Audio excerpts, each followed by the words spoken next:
নমস্কার, আমি ডক্টর সন্দীপ প্রামাণিক। আমি একজন কনসালট্যান্ট ইউরোলজিস্ট। আজকে যে বিষয় নিয়ে আমি ডিসকাস করব সেটা হলো প্রস্টেট। প্রস্টেট হলো একটা গ্রন্থি যেটা মেল দের থাকে, পুরুষ মানুষের থাকে প্রস্টেট। প্রস্টেট থাকে মূত্রথলি এবং ইউরেথ্রা বা ইউরিনের রাস্তার ঠিক জাংশনে, এবং কলারের মতো মূত্রথলির নেক এবং ইউরেথ্রার প্রাথমিক অংশটা, প্রথম অংশটাকে ঢেকে থাকে কলারের মতো।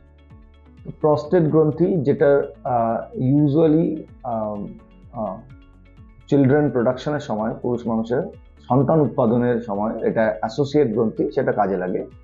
কিন্তু ওই সময়টা পেরিয়ে গেলে, মানে বয়স যখন বাড়ে, যখন মানুষ বয়স বাড়ার সঙ্গে সঙ্গে ওই গ্রন্থির উপযোগিতা আর কিছু থাকে না, আস্তে আস্তে কমে যায়। সুতরাং এই প্রস্টেট গ্রন্থি বয়স যখন বাড়ে পুরুষ মানুষের, তখন এটা বাড়তে থাকে আস্তে আস্তে, এবং সেটা কোনো কোনো মানুষের ক্ষেত্রে, ম্যাক্সিমাম পুরুষ মানুষের ক্ষেত্রে সিমটম প্রডিউস করে। কি কি সিমটম হতে পারে সেক্ষেত্রে বারবার ইউরিন করতে যাওয়া, ইউরিনে বাধা তৈরি হওয়া, রাত্রে কয়েকবার ইউরিন করার জন্য ওঠা, রাত্রে একবারেরও বেশি ইউরিন করার জন্য, ইভেন একবার ওঠাটাও একটা সিমটম, প্রস্টেট বাড়ার বা ওভার অ্যাক্টিভ ব্লাডারের একটা সিমটম, মানে সেটা নর্মাল নয়, অ্যাবনর্মাল। তো সুতরাং রাত্রে বারবার যাওয়ার প্রবণতা বা ইউরিনে বাধা পাওয়া, অনেক ক্ষেত্রে ইউরিনের সঙ্গে রক্ত আসা, এবং ইউরিন করার পরে একটা সেন্স আসা যে কমপ্লিটলি ইউরিন হলো না, এগুলো সব সিমটম। তো এই ধরনের সিমটম যদি হয়, তাহলে আপনাকে বুঝতে হবে যে আপনার প্রস্টেটের রোগ থাকলেও থাকতে পারে। সেক্ষেত্রে আপনাকে একজন আপনার লোকাল ইউরোলজিস্টের সঙ্গে যোগাযোগ করতে হবে। ইউরোলজিস্ট মিনস কোয়ালিফাইড ইউরোলজিস্টের সঙ্গে যোগাযোগ করতে হবে। তো উনি আপনাকে প্রপারলি এক্সামিন করবেন, আপনার পেচ্ছাবের রাস্তা এবং তার সঙ্গে পায়খানার রাস্তা দিয়ে প্রস্টেটটাকে উনি ফিল করবেন। পায়খানা রাস্তার মধ্যে একটা আঙুল দিয়ে উনি প্রস্টেট, যেটাকে আমরা বলি ডিজিটাল রেকটাল এক্সামিনেশন, এবং তার সঙ্গে কিছু টেস্ট আপনাকে করতে দেবেন। যেরকম একটা সেরাম পিএসএ করতে দেবেন প্রস্টেটের হেলথ বোঝার জন্য। পিএসএ হচ্ছে একটা প্রস্টেট ক্যান্সারের স্ক্রিনিং টেস্ট। উনি আপনাকে একটা ইউরিনের কালচার করতে দেবেন, ইউরিনের একটা ফ্লো টেস্ট করতে দেবেন, ইউরিনের রুটিন টেস্ট একটা করাবেন, একটা ক্রেটিনিন করবেন কিডনি ফাংশন বোঝার জন্য, আর একটা আল্ট্রাসাউন্ড করবেন প্রস্টেটের সাইজ এবং অ্যাসোসিয়েটেড কোনো ব্লাডারের মধ্যে চেঞ্জেস আছে কিনা এবং কিডনিটার কেমন অবস্থা রয়েছে ওটা বোঝার জন্য। তো এই টেস্টের পরে আপনার ডায়াগনোসিস হবে যে আপনার প্রস্টেট গ্রন্থি বেড়েছে কি বাড়েনি। প্রস্টেট গ্রন্থি নর্মালি বাড়বে, বয়স হলে প্রস্টেট গ্রন্থি বাড়বেই, কিন্তু তার মানে এই নয় যে প্রত্যেকের চিকিৎসা লাগবে। যাদের যাদের প্রস্টেট গ্রন্থি বড় হবে এবং তার সঙ্গে সিমটম থাকবে, তাদের চিকিৎসা লাগবে। আর যাদের সিমটমের সঙ্গে কমপ্লিকেশন থাকবে, তাদের অপারেশন বা মাইক্রোসার্জারি লাগবে। তো সিমটমটা আমি আগেই বলে দিলাম কি কি সিমটম থাকবে। তো সিমটম থাকলে আপনার চিকিৎসা লাগবে।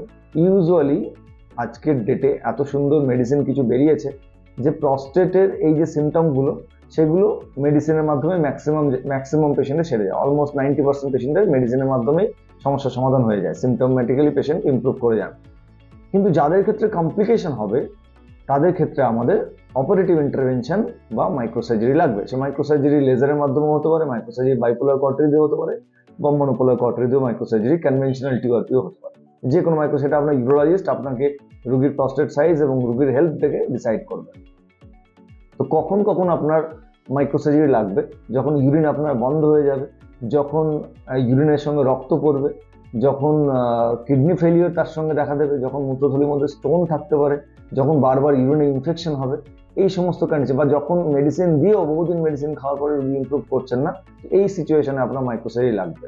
ম্যাক্সিমাম সিচুয়েশনেই আপনার মাইক্রোসার্জারি বা অপারেটিভ ইন্টারভেনশন লাগবে না।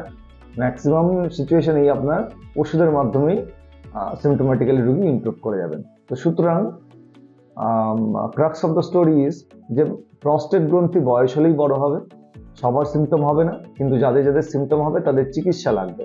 চিকিৎসা দিয়েই অলমোস্ট 90% রোগী মেডিসিনের মাধ্যমে ভালো হয়ে যাবেন। কিছু রোগীর ক্ষেত্রে কমপ্লিকেশন হলে তাদের অপারেটিভ ইন্টারভেনশন লাগবে। তো আপনাদের দায়িত্ব হচ্ছে সচেতন হওয়া, এবং যখনই আপনার এরকম কোনো সিমটম হয়েছে, মানে ইউরিনের frequency, urgency, urine poor flow বা গতি কমে যাওয়া, বা ইউরিন করার পরেও সেন্স অফ ইনকমপ্লিট ভয়েডিং, মানে থেকে যাওয়া, ইউরিন মনে হচ্ছে যে থলির মধ্যে ইউরিন থেকে, এই সমস্ত সিমটম, বা ইউরিনে রক্ত আসা, এই সমস্ত সিমটম হলেই আপনি ইমিডিয়েটলি, রক্ত আসাটা আরও বেশি সিরিয়াস সিমটম, সেখানে অন্য কোনো খারাপ অসুখও থাকতে পারে। তো সুতরাং এই সমস্ত সিমটম হলে আপনাকে একজন লোকাল ইউরোলজিস্টের সঙ্গে সত্ত্বর যোগাযোগ করতে হবে এবং তার চিকিৎসা করাতে হবে। ধন্যবাদ।